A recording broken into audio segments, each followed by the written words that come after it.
अरे ओ इंसान, चाय में डालते ही मुझे उबाल देता है रे। कभी इज्जत से भी इस्तेमाल कर लिया कर। नालायक, बस स्वाद के लिए याद आता हूँ। रे मूर्ख, खांसी होते ही डॉक्टर के पास भागता है और मैं यहाँ पड़ा पड़ा सूख रहा हूँ। मैं तेरी इम्यूनिटी का बाप हूँ, समझा?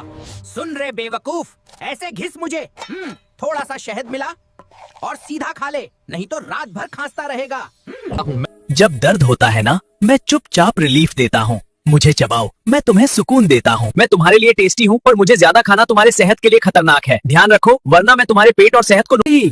मैं नींबू हूँ, मैं आपकी इम्यूनिटी स्ट्रॉन्ग करता हूँ और आपको सेहतमंद रखता हूँ।